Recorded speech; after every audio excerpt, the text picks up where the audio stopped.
I have your attention for just a moment. First of all, I'd like to say welcome to Fort Adams on behalf of Fort Adams. My name is T.R. McGrath with McGrath Clambakes.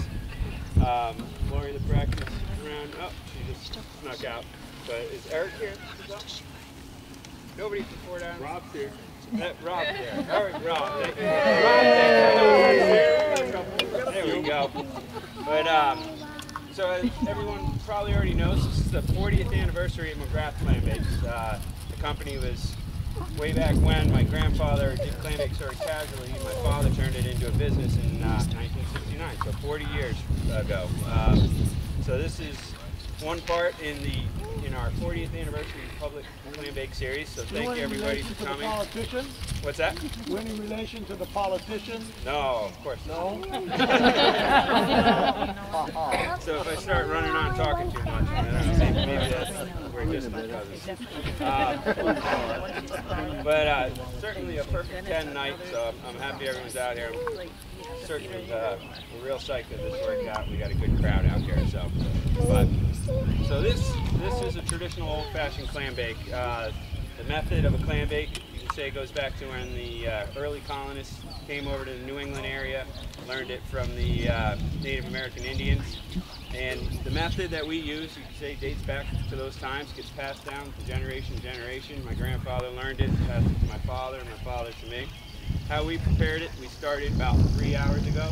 And what we do is we stack wood about this high.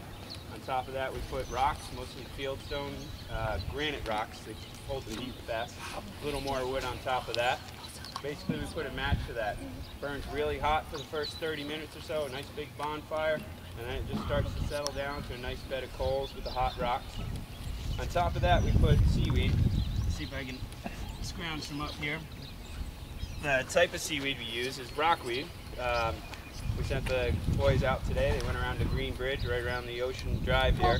They pick it. The most important thing about the seaweed we use is it's the type with the bubbles. And what happens is once we have those rocks nice and hot, throw all the seaweed on top, and all those bubbles start to burst. What happens there is really what it's emitting is steam. It's basically the salt water, the ocean water that's getting emitted as steam. That's what helps to flavor the food and really keep it moist. So we put about a 10 or 12 inch layer of that seaweed down. Put all the food on top of that in stainless steel racks, covered it in with about 10 layers of canvas. Let it sit for about 2 hours and hope for the best.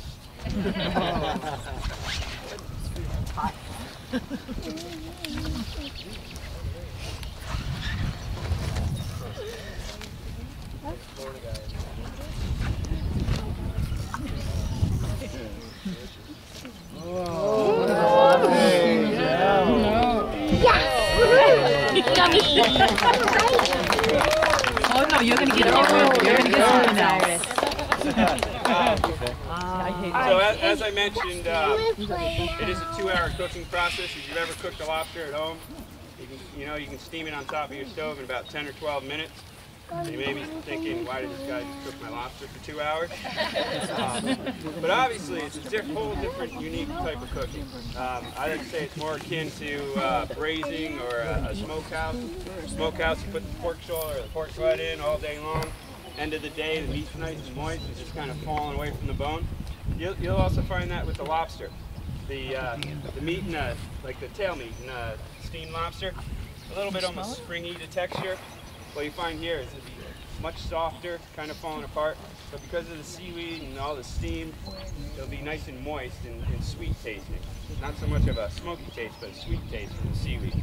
We don't put any seasoning in.